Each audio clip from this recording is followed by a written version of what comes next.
नमस्कार दोस्तों, welcome to master IAS family. आज के इस एपिसोड में हम लोग इकोनॉमिक सर्वे के चैप्टर 3 पार्ट 2 के बारे में डिस्कस करेंगे। बेसिकली चैप्टर 3 के पार्ट 1 में हम लोगों ने डिस्कस किया था जो complete transmission of the monetary policy, जो कैसे मॉनेटरी पॉलिसी जो डिसाइड किया गया आरबीआई के द्वारा, उसके अकॉर्डिंगली कैसे जो इंटर बैंक लेंडिंग रेट है वो उसी के आसपास है, जिसके कारण क्या हो रहा है, there is a complete transmission of the monetary policy. फिर हम लोगों ने देखा था जो कैसे पिछले एक साल में हमारा जो इन्फ्लेशन टारगेटिंग जो है उसके लक्ष्य को हमने पूरा किया था, मतलब 4+-2 को। तो that is the inflation targeting framework भी काफी ज्यादा सक्सेसफुल रहा है।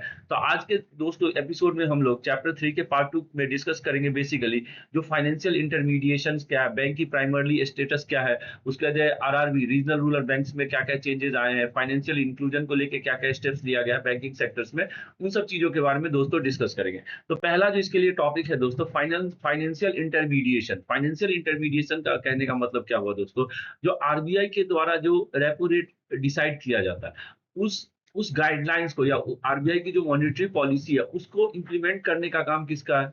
बैंक्स का काम है। जो शेड्यूल कमर्शियल बैंक है, आरआरबी रीजनल रूरल बैंक्स है, या जो माइक्रो फाइनेंशियल इंस्टीट्यूशंस है, उनका काम है। तो वहां पे जो पॉलिसी फ्रेमवर्क बना है उनको जो इंप्लीमेंट करने का जो काम करता है उसी को क्या बोलते हैं दोस्तों? Financial intermediation. उसको क्या बोलेंगे दोस्तों? फाइनेंशियल में मतलब जो सेंट्रल बैंक का जो डिसीजन है उसको ग्राउंड लेवल पे जो इंप्लीमेंट करता है उसी को क्या बोलते हैं? Financial intermediary. मतलब they are work like a bridge between the central banks and the common public. तो इसी चीज को क्या बोलते हैं? Financial intermediation. अब दोस्तों अगला टॉपिक इसी से रिलेटेड है, जो performance of the banking sector. Banking sector के परफॉर्मेंस को मेजर करने का जो सबसे इंपॉर्टेंट तरीका है वो है एनपीए, नॉन परफॉर्मिंग एसेट्स। जो कहते हैं जैसे ग्रॉस, इसी से रिलेटेड टर्म है दोस्तों, gross NPA, gross national gross non performing assets. तो जो ग्रॉस एनपीए की बात करते हैं, या जो एनपीए है बेसिकली नॉन परफॉर्मिंग एसेट्स है, वो है जो कोई लोन बैंक देती है उसमें 90 डेज तक यदि उन्हें उस पे चाहे वो इंटरेस्ट ना मिले या प्रिंसिपल्स ना मिले, तो उस तरह के लोन को क्या बोला जाता है दोस्तों?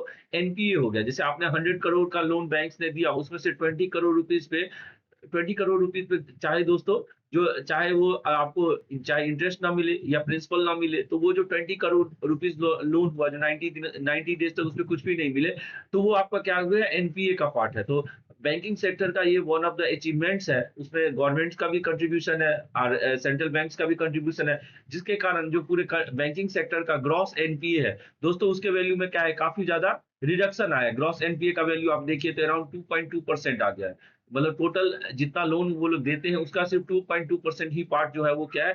एनपीए के रूप में आजकल कन्वर्ट हो रहा है। That is the good thing. और इसका मतलब क्या हुआ है? बैंकों का जो बैलेंस शीट है वो काफी ज्यादा स्ट्रांग है, काफी ज्यादा पावरफुल है। उसके कारण वो क्या हो सकता है? That will help in the growth of the economy, और उसके कारण इन्वेस्टर्स को भी काफी ज्यादा इंटरेस्ट रहेगा इन्वेस्ट करने के लिए डिफरेंट बैंकिंग सेक्टर्स के अलग अलग स्कीम्स में। तो ग्रॉस एनपीए का वैल्यू में काफी ज्यादा रिडक्शन हुआ। आप ये दोस्तों ये ग्राफ से भी देखते हैं, जो मार्च 15 के आसपास में कितना था? मोर देन 4% था। वो रिडक्शन होते होते उसका मार्च 2018 में देखिए 11% पहुंच गया। उसके बाद ये रिड्यूस होके 2025 में ये 2.2% पे आ गया। तो दोस्तों कई बार इससे रिलेटेड ऐसे क्वेश्चंस आ सकते हैं, जो मान लीजिए ये वैल्यू जो है ग्रॉस एनपीए का वैल्यू वो रिडक्शन हुआ, उसका प्राइमरली रीजन क्या है? तो कई सारे फैक्टर है। उसमें एक हो गया इंसॉल्वेंसी एंड बैंक्रप्सी कोड, जिसके अंतर्गत में डेटर से कंपनी का कंट्रोल किसके पास आ जाता है? क्रेडिटर का। उसके कारण इजी टू एग्जिट है। तो बैंकों के जो एनपीए है उसके प्रॉब्लम को सॉल्व किया जाता है, इंसॉल्वेंसी एंड बैंक्रप्सी कोड। फिर इसके बाद सेकंड पॉइंट्स कह सकते हैं recapitalisation of the banks. Banks का रिकैपिटलाइजेशन बैंक गवर्नमेंट के द्वारा टाइम एंड अगेन किया जाता है, तो उसके कारण भी एनबीए के प्रॉब्लम को सॉल्व करने में मिलता है। फिर उसके बाद इंद्रधनुष प्रोग्राम जो है बैंकिंग का, एबीसीडी, अकाउंटेबिलिटी, ये सब जो है, तो उसके बैंक बोर्ड ब्यूरो के बारे में डिस्कस किया है। तो ये सब all the things help in the reducing the NPA problems of the banking sector. अब इसी से रिलेटेड एक टर्म है gross NPA and other is the net NPA. तो ग्रॉस तो हुआ जो टोटल लोन कितना जिसपे जो एनपीए में, नेट का हुआ जो ग्रॉस एनपीए माइनस प्रोविजनिंग। मतलब आरबीआई के गाइडलाइंस के बाद बैंक जितना भी लोन देती है उसमें से कुछ पार्ट उन्हें अलग से रखना होता है, ताकि फ्यूचर में यदि वो एनपीए का प्रॉब्लम्स उसमें आए तो उस जो सेपरेट फंड रखा जाए उसको उसमें यूज किया जा सके। तो नेट एनपीए का वैल्यू तो और कम आ गया, 0.5% of the total loan disperse. तो ये क्या हुआ, ये भी वैल्यू रिडक्शन हो रहा था। That is the good sign of the economy और good sign for the banking sector. तो ये काफी अच्छा, उसके कारण इन्वेस्टर्स का इंटरेस्ट काफी ज्यादा बढ़ेगा इंडियन इंडियन इकोनॉमी में, ये चीज है। उसका सेकंड पॉइंट है capital to risk weighted asset, इसी को कैपिटल एडिक्वेसी रेशियो भी कहते हैं। कैपिटल एडिक्वेसी रेशियो मतलब capital to risk weighted asset ratio, मतलब total capital divided by the risk weighted. तो उसका अलग मेथड है दोस्तों, रिस्क वेट कितना है वो निकालने का। तो जो दोस्तों अराउंड जो है, जो बेसल्स नॉर्म्स के अराउंड है, वो 8% होना चाहिए, 8% से ज्यादा होना चाहिए capital to risk weighted asset ratio. तो that is the good sign for the economy. मतलब यदि capital to risk asset ratio ज्यादा है, it is a good sign for the economy. और मिनिमम तो कम से कम 8% होना चाहिए। तो इंडिया ने तो 9% का रख रखा है, जो कैपिटल एडिक्वेसी रेशियो का वैल्यू कितना हो, 9%। और यदि आप इस ग्राफ से देखें तो इंडिया का जो capital to risk asset ratio है वो अराउंड 17% है। इट मींस दैट मतलब इस तरह का यदि कोई बैंकरप्सी जैसा सिचुएशंस बैंकिंग सेक्टर्स में नहीं आ सकता, क्योंकि capital adequacy ratio is the sufficient to fulfill the any mishap happen in the banking sector। तो ये that is the good sign for the economy। उसके बाद है रिटर्न ऑन द एसेट्स, ये इसकी भी वैल्यू में काफी ज्यादा इंक्रीमेंट हुई है। तो दोस्तों इसके द्वारा हम कह सकते हैं जो performance of the banking sector में देखा जाए तो हमारा जो एनपीए का प्रॉब्लम है वो सॉर्ट आउट है, नेट एनपीए वो भी रिड्यूस हो रहा है। Capital to risk weighted ratio जो 8% होना चाहिए वो तो मेरा 17% है। That is the good sign. हमारे बैंकिंग सेक्टर का ओवरऑल इस सेंस में कह सकते हैं जो काफी ज्यादा इंप्रूवमेंट हुआ है पिछले कई सालों में। और उसके लिए प्राइमरली जो रिस्पॉन्सिबल फैक्टर है उसमें आप कह सकते हैं इंसॉल्वेंसी एंड बैंक्रप्सी कोड, डेप्ट रिकवरी ट्रिब्यूनल्स के बारे में बात कर सकते हैं, या आपका मिशन इंद्रधनुष प्लान जो है उसके बारे में, जो अकाउंटेबिलिटी बैंक बोर्ड ब्यूरो, इस तरह से कई सारे फैक्टर्स इंद्रधनुष प्रोग्राम के अंतर्गत है। तो ये सब कुछ कुछ बैंकिंग सेक्टर्स को है। उसके बाद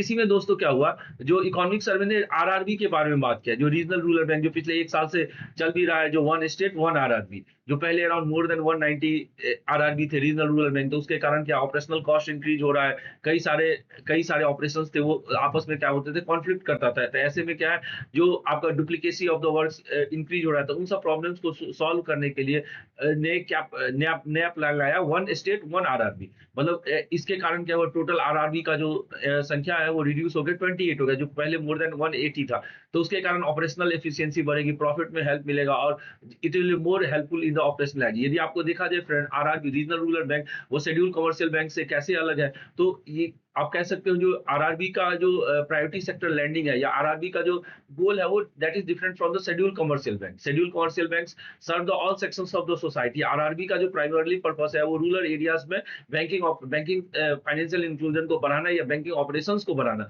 और इसके कारण दोस्तों जो शेड्यूल कमर्शियल बैंक्स का है वो अराउंड 40% है प्रायोरिटी सेक्टर लैंडिंग, लेकिन आरआरबी के लिए कितना है, 75% प्रायोरिटी सेक्टर लैंडिंग है। मतलब प्राइमरली इनका जो फोकस होना चाहिए वो किस पे होना चाहिए, प्रायोरिटी सेक्टर लैंडिंग को प्रमोट करने के लिए होना चाहिए। So that is the thing related to that one. और यदि आप देखिए इस ग्राफ से भी देखें तो आरआरबी रीजनल रूरल बैंक्स का क्या है, नेट प्रॉफिट है वो भी इंक्रीज हो रहा है, ग्रॉस एनपीए है उसकी वैल्यू रिड्यूस हो रहा है, capital to risk added ratio जो है, कैपिटल एडिक्वेसी रेशियो वो भी अराउंड 14% है, that is more than 8%। So these are the good sign for the of the regional rural bank. तो दोस्तों आपसे पूछा जाए कभी क्वेश्चन, जो आरआरबी जो है शेड्यूल कमर्शियल बैंक से कैसे अलग है, तो आप इसमें ये कह सकते हैं जो कई सारे आरआरबी है, जो आरआरबी का स्ट्रक्चर है उसमें क्या है, अराउंड अराउंड जो है 15% स्टेट गवर्नमेंट का है, 35% आपका क्या हो गया स्पॉन्सर बैंक का कॉन्सेप्ट होता है। उसका बाकी जो बचा वो आपका किसके पास होगा, सेंट्रल गवर्नमेंट्स के द्वारा उसको फंडिंग किया जाएगा। इस तरह से कुछ स्ट्रक्चर है किसका, आरआरबी का। हाँ, अब यदि दोस्तों देखा जाए परफॉर्मेंस ऑफ द आरआरबी देखा जाए तो क्रेडिट टू डिपॉजिट रेशियो वो इंप्रूव हो रहा है, capital to risk asset ratio जो है वो भी इंप्रूव रहा है, मोर देन 14% हो गया। और प्रायोरिटी सेक्टर लैंडिंग का जो टारगेट 75% है, तो मोर देन। तो इस तरह से कह सकते हैं these are the some of the things, good things related to RRB regional rural bank. अब क्या है, major policy actions in the banking sector, banking sectors में और क्या क्या पॉलिसी एक्शंस लिया गया है, तो उसमें कई सारे इंपॉर्टेंट चीज है। Framework for the formulation of the regulation, और ये क्या कहता है दोस्तों, जो रेगुलेशन बैंकिंग सेक्टर में लाया जाए उसका फ्रेमवर्क कैसा होना, उसमें कुछ प्रेडिक्टिबिलिटी होना चाहिए, ट्रांसपेरेंसी होना चाहिए, इजी टू अंडरस्टैंड होना चाहिए। तो ये कुछ है। उसका सेकंड थिंग है credit assessment model based on the digital footprint. ये क्रेडिट असेसमेंट मॉडल बेसिकली दोस्तों ये कहता है, जो अभी तक हम लोग सिर्फ फिजिकल डॉक्यूमेंट्स उसके बेसिस पे या क्रेडिट स्कोर्स के बेसिस पे लैंडिंग ऑपरेशंस को प्रमोट करते थे। अब क्या कहता है, जो इकोनॉमिक सर्वे ने ये गाइडलाइन दिया है, क्रेडिट असेसमेंट मॉडल होना चाहिए, जिसमें क्या है, जो किसी का जो लैंडिंग कैपेसिटीज है, यदि देने का है या कितना का लोन उस पे हो सकता है, तो that should be based on the digital payment, digital footprint, मतलब वो कितना क्रेडिट, वो क्रेडिट कार्ड का यूज कैसे करता है, उसके बाद उसका डेबिट कार्ड्स का क्या ट्रांजेक्शन स्कोर है, इस तरह से कुछ कुछ जो उस इसे ये जो मॉडल है क्रेडिट असेसमेंट मॉडल है, इससे क्या होगा, फाइनेंशियल इंक्लूजन में हेल्प मिलेगा। So these things they have discussed in the economic survey. उसका है आरबीआई का, जैसे है free AI framework for the responsible AI, तो कभी मान लीजिए ऐसे प्रीलिम्स में क्वेश्चन आ गया, free AI framework for the responsible AI किसके द्वारा लॉन्च किया गया, तो उसमें आपका आंसर क्या हो जाएगा, आरबीआई। और free AI framework for the responsible AI में एक उनका सैंडबॉक्स मेथड है, जिसके अंदर क्या हुआ, एआई टूल से लेके या ये जो फिनटेक है उनको क्या किया जाता है, सैंडबॉक्स रेज्यूमे में क्या किया जाता है, कुछ डेटा प्रोवाइड किया जाता है टू टू क्या कह सकते हैं उसको, अपने अपने जो उनके मशीन्स है या उनके जो एआई मॉडल्स है उसको ट्रेन करने के लिए। सैंडबॉक्स रेज्यूमे के बारे में आप बात कर सकते हैं, या कई बार आ जाता है free AI framework for responsible AI किसका है, तो the answer will be the RBI.